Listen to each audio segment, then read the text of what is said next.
नमस्कार। SNTGS point में आपका पुनः स्वागत है। जैसा कि आपने पिछले वीडियो में देखा होगा कि हमने जीडीपी, जीएनपी, एनडीपी और एनएनपी के बारे में देखा, समझा और पढ़ा। अब हम आपके सामने राष्ट्रीय आय के बारे में जानने की कोशिश करेंगे, चर्चा करेंगे, जिसमें राष्ट्रीय आय की गणना कैसे की जाती है और राष्ट्रीय आय होता क्या है। हमने पिछले वीडियो में देखा होगा कि जीडीपी में से जब हम विदेशों से प्राप्त शुद्ध आय था जोड़ देते थे तो हमको जीएनपी प्राप्त हो जा रहा था, और जीएनपी के बाद उसमें से जो घिसावट व्यय होता था, मेंटेनेंस चार्ज जो होते थे, उसको घटाने के बाद हमको शुद्ध राष्ट्रीय उत्पाद प्राप्त हो जा रहा था। तो उसमें भी जो शुद्ध राष्ट्रीय उत्पाद है, अगर हम फैक्टर कास्ट यानी कि साधन लागत पर गणना करते थे, उसी को हम राष्ट्रीय आय कहते हैं। यानी कि राष्ट्रीय आय शुद्ध राष्ट्रीय उत्पाद जो साधन लागत पर प्राप्त होते हैं उसको हम राष्ट्रीय आय कहते हैं। ये तो एक बात है। कभी कभी मैं अपने क्लास में था, किसी बच्चे ने मुझसे एक प्रश्न पूछा कि सर, जब राष्ट्रीय आय की गणना करते हैं तो उसमें दो मान आते हैं। जैसे 2021-22 की बात करें तो 2021-22 में जीडीपी का जो अनुमान है वह है 147.36 लाख करोड़ रुपया है, जबकि दूसरा अनुमान उसी 2021-22 की ही बात करें तो उसमें भी जो अनुमान है वह है 236.65 लाख करोड़ रुपया, यानी 236.65 लाख करोड़ रुपया है। आखिर में ये दो माप आते कहाँ से हैं? होना तो एक चाहिए। इसी प्रकार से हम प्रति व्यक्ति आय की बात करते हैं तो 2021-22 की ही बात करें तो भारत में प्रति व्यक्ति आय एक जगह आंकड़ा देता है कि 91,481 रुपया है, जबकि एक जगह देता है कि 1.5 लाख रुपया है, ये 1.5 लाख रुपया प्रति व्यक्ति आया है। तो ये दो माप आते क्या है और इसको हम आज समझने की कोशिश करेंगे कि ऐसा होता क्या है। तो हम राष्ट्रीय आय, जिसको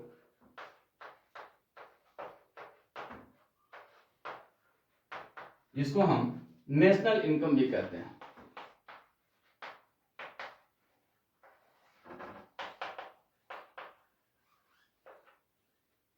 नेशनल इनकम या राष्ट्रीय आय।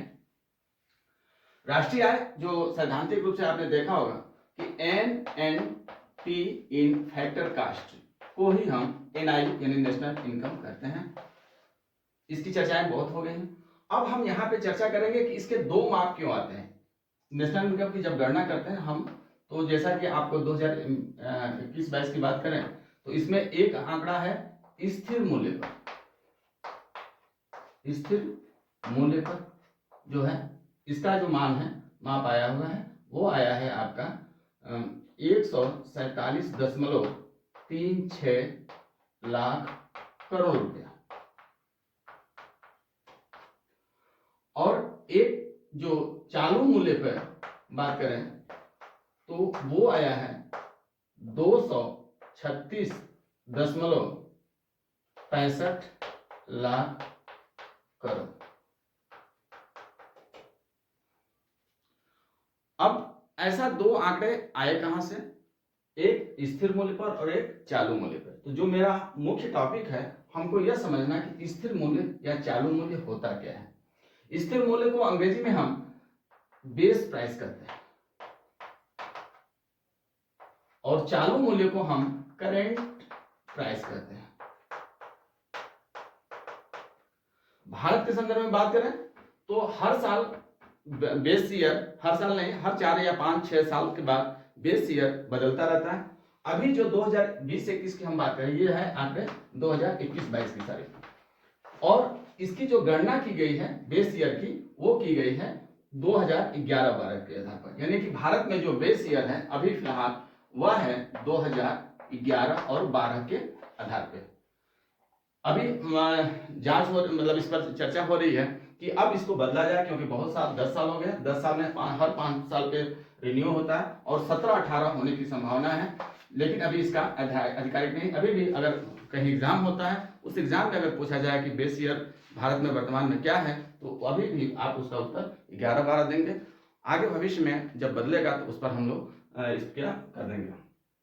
अब यहाँ पे जो बेस ईयर है इसकी चर्चा करते हैं। बेस ईयर जो होता है सामान्यतः उस वर्ष को रखा जाता है जिसमें पिछले 1-2 सालों से या उसके 1-2 साल बाद बहुत ज्यादा उच्चावचन न हुआ हो, बहुत ज्यादा फ्लैक्चुएशन न हुआ हो, लगभग जो विकास दर है हर क्षेत्र का सामान्य रहा हो, उसी को हम बेस ईयर मान लेते हैं।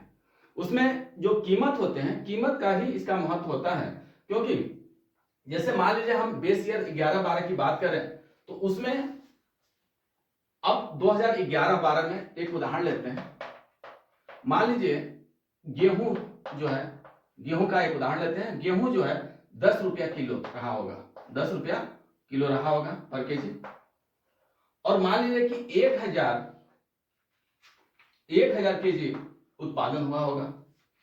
अब इसके आधार पर जब हम जीडीपी की गणना करेंगे तो यह जो है जीडीपी की जब गणना करेंगे तो यह कुल टोटल जो हो गया वह कितना हो गया, 10,000 रुपया हो गया। यानी कि 10 रुपया प्रति किलो के हिसाब से 2011 में गेहूं का मूल्य था और 1000 कुंटल या 1000 किलोग्राम इसका उत्पादन हुआ, तो टोटल कितना आय हो गया, राष्ट्रीय या जीडीपी कितना हो गया, 10,000 रुपया हो गया।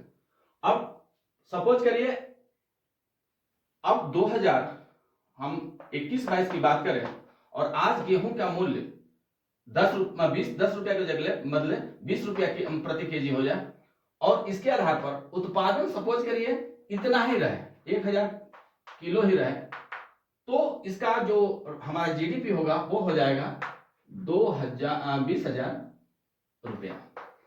ध्यान से देखिए इसको, यहां पे उत्पादन पहले जैसा ही हुआ है, उत्पादन में कोई परिवर्तन नहीं हुआ है।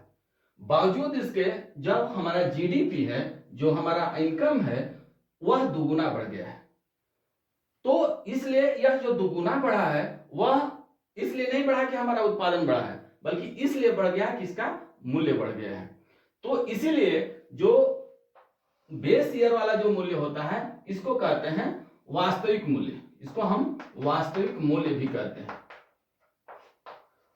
और इसको कहते हैं यानी रियल वैल्यू या रियल प्राइस कहते हैं। जो करेंट होता है इसको कहते हैं नॉमिनल, नाम मात्र, नॉमिनल प्राइस कहते हैं, इसको नॉमिनल प्राइस कहते हैं। नॉमिनल प्राइस मतलब केवल इसमें मुद्रा यानी आज के डेट में उस वस्तु का कीमत क्या है उसके आधार पर पूरे राष्ट्रीय आय की हम गणना करते हैं। ध्यान रहे ये जो आंकड़े हैं वह जीडीपी के हैं, ये नेशनल इनकम हमने लिखा है यहाँ पे, लेकिन यह जो है जीडीपी है आज 2021-22 में। एग्जाम में पूछता है 2021-22 में जीडीपी का अनुमान कितना लगाया गया है, तो 147.36 और यहाँ पे जो है वह जो चालू मूल्य पर है वह 2,36,000। तो समझ सकते हैं कि एक ये ऐसा नहीं, इसमें एक चीज और है, मान लीजिए इसमें इस संशोधन बढ़ा भी होगा तो भी इसमें मूल्य बढ़ने की वजह से ये कुछ ज्यादा दिखाई देता है।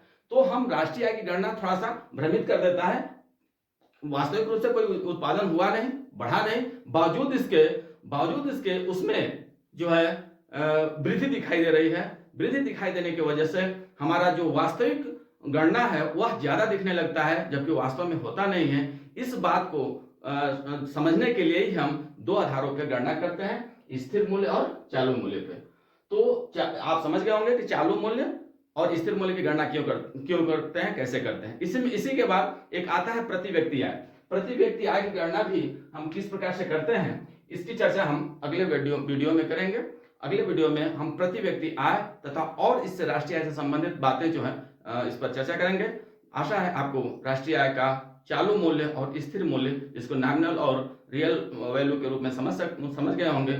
आगे हम नेक्स्ट वीडियो में आगे हम इस पर चर्चा करेंगे। धन्यवाद।